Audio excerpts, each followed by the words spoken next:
हम एक्सप्लेन करने वाले हैं चेनसो मैन के सीज़न 2 के लास्ट 3 एपिसोड 10, 11 और 12। तो अभी शुरू करते हैं सीरियल। तो एपिसोड के शुरू में हम लोग पावर और टेंजी को देखते हैं और वहाँ पर आकी भी आ जाता है जिसकी एक बाजू कटी हुई है। आपको पता ही था डार्कनेस डेविल ने क्या किया था। डेंजी खड़ा होकर बताता है कि पावर पूरी रात चलाई जा रही थी। डेंजी बोलता है, अच्छा हुआ तुम्हारी एक बाजू तो जुड़ गई, अब तुम खड़ा बना सकते हो।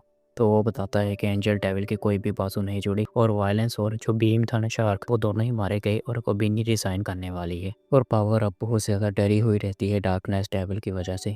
और पावर फिर से अभी रोना शुरू हो चुकी है। टेंजी उसे पकड़ता है और वो बहुत ज़्यादा रोई जा रही है। कहती है, देखो मेरे मुंह में कुछ है। टेंजी देखता है और कहता है, कुछ भी नहीं है तुम्हारे मुंह में। तो वो फिर से रोना शुरू हो चुकी है। ये कैसी पोजीशन है। फिर इसके बाद टेंजी इसे खाना खिलाने की कोशिश करता है लेकिन खा ही नहीं रही होती। माकी बोलता है, माकी माँ स्ट्रॉन्ग है, हो सकता है वो फिर से ट्रिप पर जाए। ये सब होने के बावजूद भी। फिर इसके बाद हमें फ्लैशबैक में टेंजी और माकिमा को देखते हैं जहाँ पर माकिमा से कह रही होती है कि मैं हैरान हूँ, तुम सर कटने के एक दिन बाद ही फिर से खाना शुरू हो गए। तो वो कहता है कि हाँ मैं ऐसा कर सकता हूँ। तो माकिमा इसके लिप को छूती है और अपने लिप को छूती है। क्या कर रही है ये। और कहती है, क्यों ना डेंजी हम दोनों इकट्ठे ट्रिप पर चलें। तो डेंजी पहले तो कहता है यार, लेकिन फिर कहता है नहीं मैं नहीं जा सकता। पावर की हालत मुझे ठीक नहीं लग रही और उसका ध्यान मुझे ही रखना है। पावर का कितना ख्याल रखने लग गया ये। अभी प्रेजेंट में आकी डेंजी से पूछता है, तुम उसके साथ क्यों नहीं गए ट्रिप पर। डेंजी बोलता है, पता नहीं, मुझे समझ नहीं आ रहा। फिर इसके बाद पावर डेंजी का हर जगह ही पीछा करी जा रही है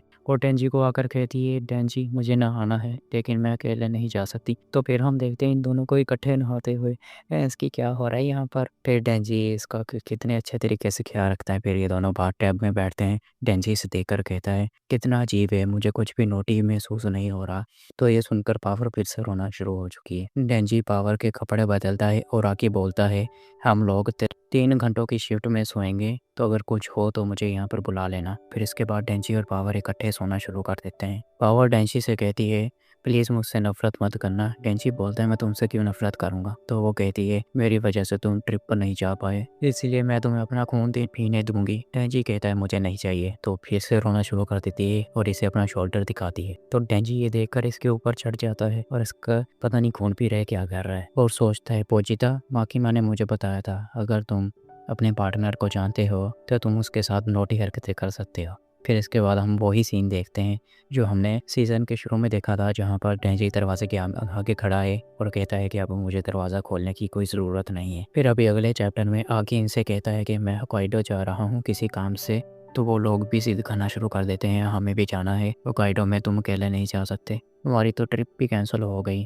तो वो कहता है, मुझे वहाँ पर किसी की ग्रेव पर जाना है, तुम नहीं जा सकते मेरे साथ। तभी पावर कहती है, छोड़ो मैं नहीं जाने वाली, अगर मैं चली गई तो मियामी का ख्याल कौन रखेगा। तभी हम अगले सीन में देखते हैं कि इन्होंने मियामी को किशिबे को पकड़ा दिया है उसका ख्याल रखने के लिए। फिर ये सभी लोग एक शिप में बैठ जाते हैं जहाँ पर पावर कुछ खाती है और उल्टी करना शुरू कर देती है और शिप में उल्टी सीधी हरकतें करी जा रही है। फिर ये लोग फाइनली होकाइडो में पहुंच जाते हैं जहाँ पर एक कब्रिस्तान में जाकर एक कब्र पर आके प्रे करता है जो कि इसकी फैमिली की ही कब्र है। ये देखता है कि पावर और डेंजी कुछ खा रहे हैं। ये पूछता है, तुम लोग क्या खा रहे हो। तो डेंजी बताता है कि ये चीज़ हमने कब्बों से चुराई है जो कब्रों से उठा कर ले जा रहे थे। इसकी कितने हरामी इंसान है ये दोनों। फिर ये लोग एक होटल में बैठकर कुछ खा रहे होते हैं जहाँ पर पावर अपनी वेजेस नहीं खा रही होती। तो आकी बोलता है, जो तुमने नहीं खाना वो मेरी और डेंजी की प्लेट में रख दो। तो वो सारी वेजेस इनके प्लेट में रख देती हैं। तो उसकी प्लेट में कुछ बचता ही नहीं है अब। तो ना डेंजी अपना हाथ आगे करता है तो ये उसका हाथ पकड़कर उसका खून पीने शुरू कर देती है। डेंजी चिल्लाता है कि मेरी परमिशन के बगैर ऐसा मत किया करो।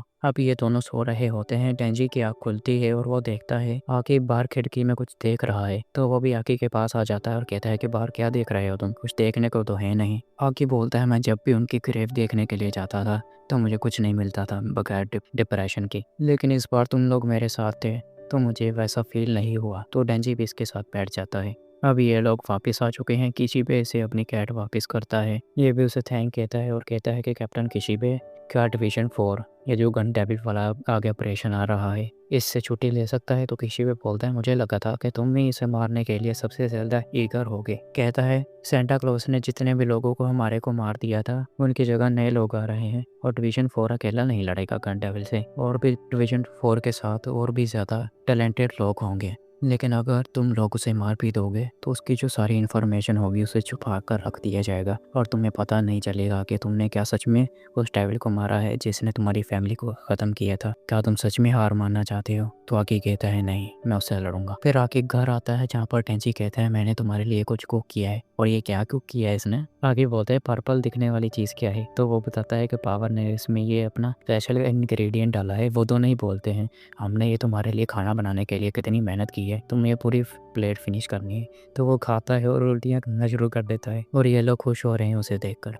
तो अभी ये तीनों लेटे होते हैं। आकी बोलता है पावर तुमने चिल्लाना बंद कर दिया कल से। पावर कहती है शायद मैंने हेल में डार्कनेस डेविल को हरा दिया। तभी इन्हें किसी की कॉल आती है। फिर ये तीनों जाते हैं माकी माँ से मिलने के लिए। आकी बोलता है आपने हमें अचानक क्यों बुलाया? तो वो कहती है तुमने रिक्वेस्ट की थी ना हमसे कि तुम्हारे डिवीज़न 4 को गन डेविल से लड़ने के लिए मत भेजें। तो ठीक है आकी, हम तुम्हें नहीं भेजेंगे, लेकिन पावर और टेंजी मेरे साथ ज़रूर जाएंगे। मैं उन्हें टेम्पररी डिवीज़न 7 में डाल देती हूँ क्योंकि वो उन लोग मेरे अंडर थे। तुम जा सकते हो आकी। तो टेंजी कहता है ठीक है मैं करूँगा। पावर कहती है मैं टेंजी की दोस्त हूँ इसलिए मैं भी ये काम करूँगी। तो उन्हें देखकर आके भी बोल देता है मैं भी रेडी हूँ, मैं भी ज्वाइन करूँगा। तो फिर वो पावर इन्हें गन डेविल के बारे में कुछ बताती है। वो कहती है बात ऐसी है कि गन डेविल को पहले किसी ने हरा दिया है। ये लोग कहते हैं क्या? जब सोवियत आर्मी ने गन डेविल को हराया तो वो पहले ही किसी से हारा हुआ था और अनकॉन्शियस स्टेट में था। अब गन डेविल के कुछ हिस्से डिफरेंट कंट्रीज के पास हैं। 20% अमेरिका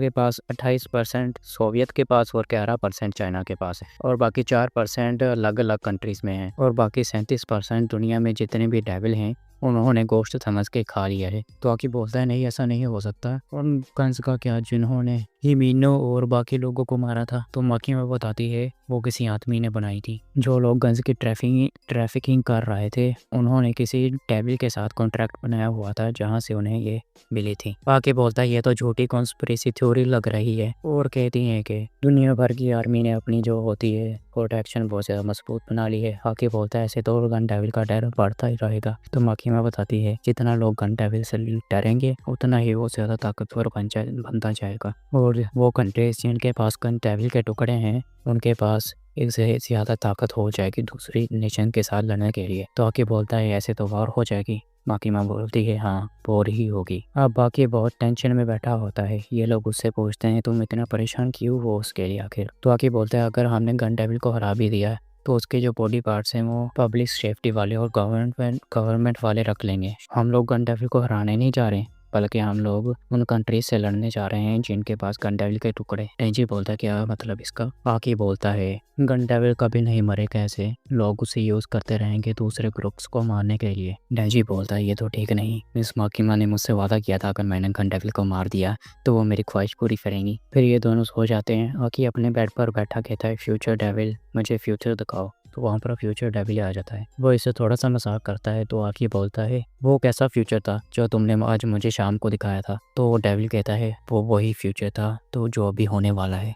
तुम और पावर दोनों ही टेंजी के हाथों मारे जाओगे। अब क्या होगा? अब ट्रेस के बाद वो वाला डेविल आएगा जिस डेविल से सभी लोग बहुत ज्यादा डरते। तो अभी आकी जाकर एंजल डेविल से मिलता है और उसे ये सारी बात बताता है। तो एंजल डेविल कहता है क्या तुम मुझसे मदद लेना चाहते हो? मेरे तो दोनों हाथ भी नहीं बचे। आकी बोलता है नहीं, मैं तुमसे थोड़ी सी बात करना चाहता हूँ मेरे मरने के बाद जो होगा उसके बारे में। गन डेविल के मरने के बाद जो भी लोग होंगे जो लड़ नहीं सकते वो लोग रिटायर हो जाएंगे, लेकिन तुम तो एक डेविल हो सकता है वो लोग तुम्हें मार भी दे। लेकिन अगर ऐसा हो तो ये एनवलप तुम्हारी मदद करेगा। वो कहता है ये क्या है? तो वो बताता है कि ये लेटर ऑफ रिकमेंडेशन है पब्लिक सेफ्टी डिपार्टमेंट वालों के लिए। अगर तुम हो सकता है तुम अगर बच जाओ तो फ्यूचर डेविल और फॉक्स डेविल के साथ कॉन्टैक्ट बना लेना। एंजल बोलता है तुम तो बहुत अच्छे निकले। बाकी खड़ा होता है कहता है कि मैं गन डेविल से लड़ने जा रहा हूँ, हो सकता है ये हम लोग आखिरी बार मिलें तो इसलिए बाय। तो एंजल कहता है पेट जिन लोगों को मेरी पावर की मदद से मारा गया था वो लोग मेरे ख्वाब में आते हैं और मुझे डराते हैं, लेकिन अगर तुम भी मर गए तो हो सकता है तुम भी मेरे ख्वाबों में आकर मुझे डराओ, इसलिए मैं तुम्हारी मदद करना चाहता हूँ। जाकर ये बात हम माकीमा से करेंगे, हो सकता है वो तुम्हें बचाने की कोई तरीका निकाल लें। फिर ये लोग एक बीच के पास आते हैं। आकी बोलता है आखिर माकीमा बीच पर क्या चाहती है हमसे? एंजल डेविल बोलता है अगर तुम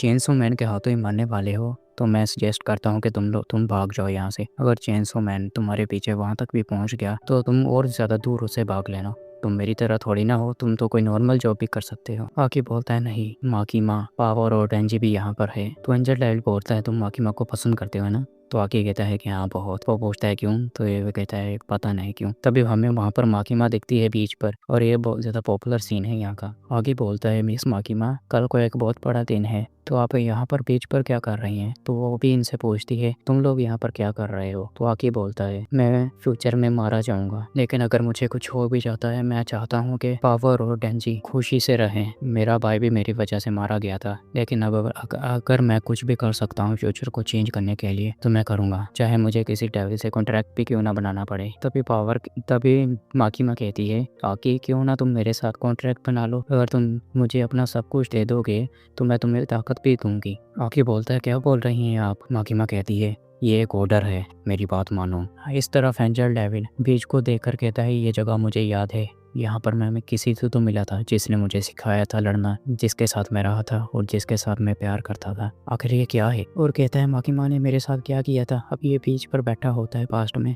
माकी माँ इसके पास आती है, इसे कहती है मुझे अपनी ताकत दिखाओ। ये कहता है मेरी पावर दूसरों को मारती है, मैं ऐसा नहीं कर सकता। तो माकी माँ कहती है ये एक ऑर्डर है, मैंने बोला मुझे अपनी पावर दिखाओ। कितनी ईवल है ये। तभी वहाँ पर रात हो जाती है। माकी माँ बोलती है तुम्हारी पावर तो बहुत अच्छी है, और उसके नीचे जिन भी लोगों से एंजल डेविल प्यार करता होता है ना पास्ट में, वो सभी लोग लेटे होते हैं जैसे मर गए। अभी प्रेजेंट में हम आते हैं जहाँ पर आके बोलता है मैं तुम्हारे साथ कॉन्ट्रैक्ट बनाने को तैयार हूँ। तो अभी एंजल डेविल माकी माँ पर चिल्लाता है। माकी माँ बोलती है ओ डियर एंजल, क्या मैं तुम्हें याद हूँ। तो एंजल को रियलाइज हो जाता है इसकी इवलनेस का। तो वो ना अपने मुंह से वो एज कम करने वाली स्कोर निकालता है और कहता है 10 साल, और माकी माँ पर अटैक करता है। लेकिन माकी माँ बोलती है नीचे, तो ये नीचे गिर जाता है। माकी माँ बोलती है मैं तो इम्प्रेस हो गई, तुम मेरी इस पावर से बाहर निकल आए। एंजल बोलता है तुम आखिर करना क्या चाहती हो। तो माकी माँ नीचे बैठती है और इसे कहती है एंजल बोलो कि तुम मुझे अपना सब कुछ दे दोगे। तो एंजल भी बोलता है मैं आपको अपना सब कुछ दे दूंगा। माकी माँ बोलती है गुड बॉय। फिर इसके बाद माकी माँ समुद्र की तरफ जाती है, और क्या सेक्सी सीन है। माकी माँ बोलती है सॉरी मुझे ऐसा करना पड़ा,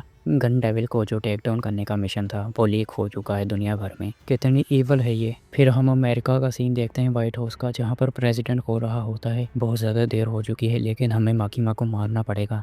दूसरी नेशन ने तो पहले ही गिव अप कर दिया है, नहीं शायद उन्होंने माकी माँ को एक्सेप्ट कर लिया है। माकी माँ दुनिया को तबाह कर देगी, मैं सरेंडर नहीं कर सकता। और कहता है गन डेविल मैं तुम्हें अमेरिका के लोगों का 1 साल का लाइफ स्पैन दे देता हूँ, उसके बदले तुम माकी माँ यानी कंट्रोल डेविल को मार डालो। तो अभी हमें माकी माँ का भी पता चल गया कि माकी माँ एक कंट्रोल डेविल है। तो अभी माकी माँ कहती है हाउ। और हम एक चर्च का सीन देखते हैं जहाँ पर कुछ लोग कुछ गा रहे होते हैं, और ये सितंबर 1997 का सीन है, जहाँ पर हमें गन डेविल के बारे में थोड़ा सा बताया जाता है कि वो हर एडल्ट के सर में से 1000 मीटर तक एक गोली मार सकता है, और हर बच्चे के सर में से 1500 मीटर तक, और यहाँ पर सभी लोग जो होते हैं मर जाते हैं। फिर हम फाइनली गन डेविल को देखते हैं, और देखो कैसा दिख रहा है, और उसकी छाती में लोगों के सर हैं। कितना भैंस की हॉरर है। और यहीं पर ये वाला सीजन एंड हो जाता है। आई होप आपको ये वीडियो अच्छी लगी होगी। अगर आप चाहते हैं कि मैं इससे अगला सीजन भी लेकर आऊँ तो मुझे कमेंट बॉक्स में बता देना, और इस वीडियो को लाइक और चैनल को सब्सक्राइब भी कर देना, और मुझे नए मांगा की रिकमेंडेशन भी कर देना। मैं तो फिलनेट सागा स्टार्ट करने का सोच रहा हूँ। खैर अभी मिलते हैं इस वाली वीडियो में। Till the take bye bye.